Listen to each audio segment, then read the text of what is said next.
আসসালামু আলাইকুম সবাইকে। আশা করি আপনারা সবাই ভীষণ ভালো রয়েছেন। আজকে আমরা অষ্টম শ্রেণীর প্রথম অধ্যায় প্যাটার্নের অনুশীলনী ৬ নম্বর ম্যাথ নিয়ে হাজির হয়েছি। সো ৬ নম্বর সৃজনশীল আমাদের কি বলছে? ক নাম্বার ২৯ এবং ৩৭ কে দুটি স্বাভাবিক সংখ্যার বর্গের সমষ্টিরূপে প্রকাশ করো।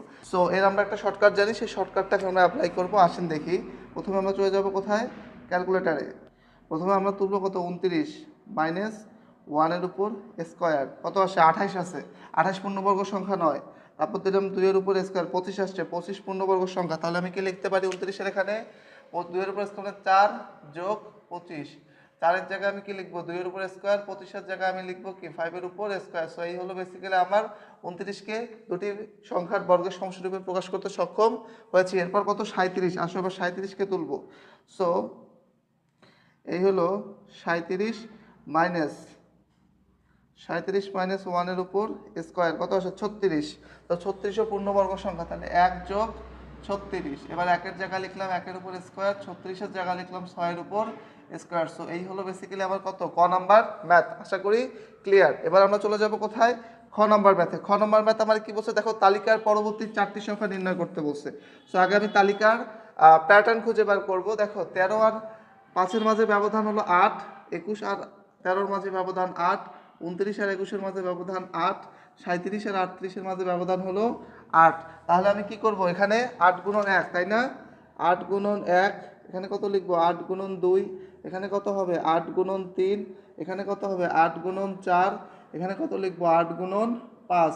এবার বিয়োগ করলে আমি কত পাচ্ছি? 5 থেকে 8 গেলে 3, -3। আবার 13 থেকে 8 গুণ 16 গেলে -3, এবং 3 24, 21 থেকে 24 গেলে -3, 4 32, 29 থেকে 32 গেলে -3, 37 থেকে কত এটা হয়?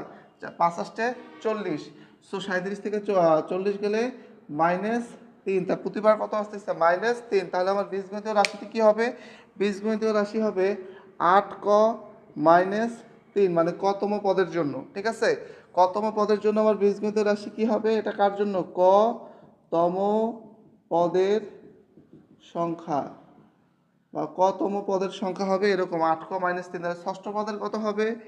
8 গুণন 6 -3, 6 আসতে কত হয়? 48, 48 -3, 48 থেকে 3 গেলে কত আসবে? 45। এরপরে সপ্তম পদ কত হবে? 8 গুণন 7 -3, 7 আসতে কত হয়? 56, 56 - 3, 56 থেকে 3 গেলে কত থাকবে? 53। আশা করি ক্লিয়ার। এরপরে কত আছে? 8, 8 গুণন 8, অষ্টম পদের জন্য 8 -3, 8 8 কত হয়? 64, 64 থেকে 3 গেলে কত থাকবে? 61। আশা করি ক্লিয়ার। এরপরে 9 পদের জন্য 8 গুণন 9 -3, 8 9 কত হয়? 72, -3, 72 থেকে 3 গেলে কত আসবে? 69। তাহলে আমার পরবর্তী 4টি সংখ্যা কি কি হলো? 45, 53, 61, হলো 69। আশা করি আমরা এই পরবর্তী 4টি সংখ্যা নির্ণয় করতে সক্ষম হয়েছি। সো এই ছিল আমাদের কত নাম্বার? খ নম্বর ম্যাথ। এখন আমরা চলে যাব গ নম্বর ম্যাথে। আসো দেখি আমার প্রশ্ন কি বলছে। তালিকার প্রথম 50টি পদের সমষ্টি নির্ণয় করতে বলছে। সো প্রথমে আমি কি করব? প্রথমে 50তম পদ বের করব। 50তম পদ কিভাবে বের করব? আমরা কতে আমরা কি পেয়েছি? প্যাটার্নটির বীজগণিতীয় রাশি হলো 8 ক -3। তাহলে 50তম পদের জন্য কত হবে? 8 গুণন 50 -3। তাহলে 50 আর 8 গুণ করলে কত হয়? 400 -3, 400 থেকে 3 গেলে কত থাকবে? 3 9 7। তাহলে এটা প্রথম পদ, দ্বিতীয়, তৃতীয়, চতুর্থ, পঞ্চম, এভাবে 50তম পদ কত হবে? 397। এখন প্রথম 50টি পদের সমষ্টি কত হবে? আমরা জানি সমষ্টি হলো প্রথম পদ যোগ হইল শেষ পদ গুণ হইল পদ সংখ্যা ভাগ হইল 2। তাহলে সূত্র কি? প্রথম পদ যোগ শেষ পদ গুণ পদ সংখ্যা ভাগ 2, 2 অক্ষে 2, 25 দুগুণ 50। এখন এখানে যোগ করলে কত হয়? 337, আর 5 যোগ করলে কত আসবে? 402 গুণন 25। 402 রে 25 দিয়ে গুণ করলে আমি কত পাবো? 400 আর 25 গুণ করলে পাবো 10,000, এবং 4 25-এ কত হয়? 25 দুগুণ 50, তাহলে 10,050। সো এই হলো আমার গয়ের অ্যান্সার। সেটা কত? 4,000, 10,050, 10,050। আশা করি ক্লিয়ার। তাহলে আমরা কি করলাম? খ হতে পাই প্যাটার্নটির বীজগণিতীয় রাশি হলো 8 ক -3।